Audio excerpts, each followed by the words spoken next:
pass, nakatapos din ng first year, napakahirap din ng second year.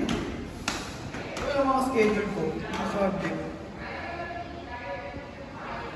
Discrete mathematics. Aray mo, discrete math.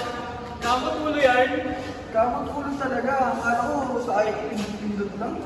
Well, ganun talaga. Hindi naman nawawala yung math eh.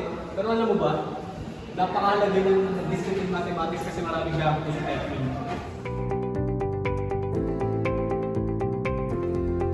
Okay, alam mo.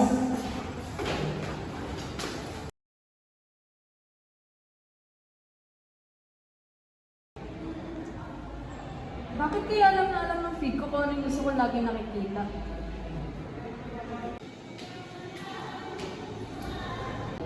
Paano kaya nalalaman ng NTC na to kung ano dapat gawin?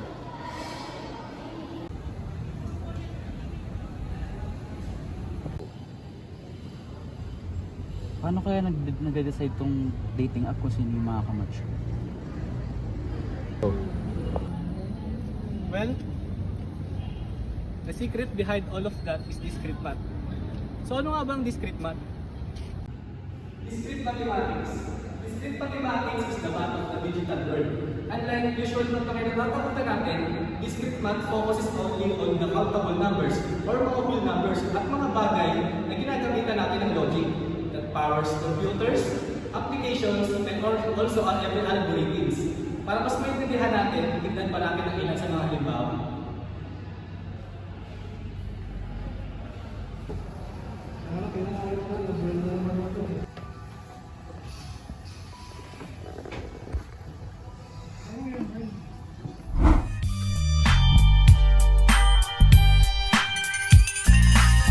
Damn! What the fuck? Oh shit!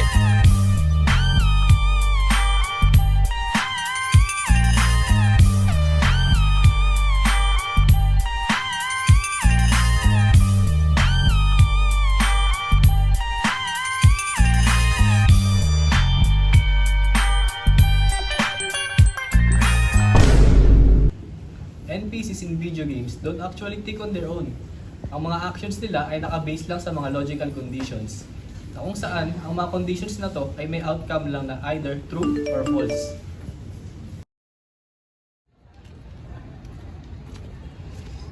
Ano yan, tol?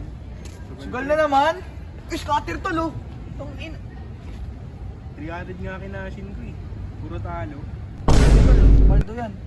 Ang ina, pababahal na rin sa mga mamayang gabi. Saan tayo? Q-up tayo to lang. Hindi ako ngayon ah. Tuloy-tuloy na natin to. Sige pre, basta pag pumaldo ha, out of the country tayo niyan. Hindi lang.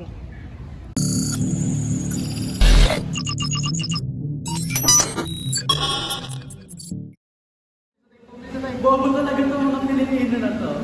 Nakita lang nila kung paano kumita yung mga content creator na nag-promote nito. Nagsigaya na rin.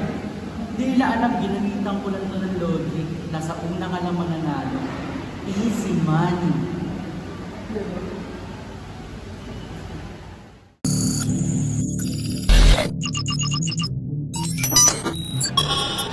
Sayang yung 300 ko, pinangkain ka na lang sa anak.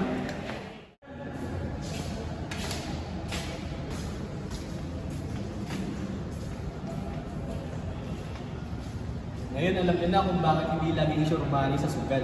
So walang tingin pa ng paswertihan lang talaga, but in reality, meron lang gumagana ng propositional logic behind it. Na kung saan, ginagamitan lang ng simpleng true or false statements para makontrol ang outcome nito.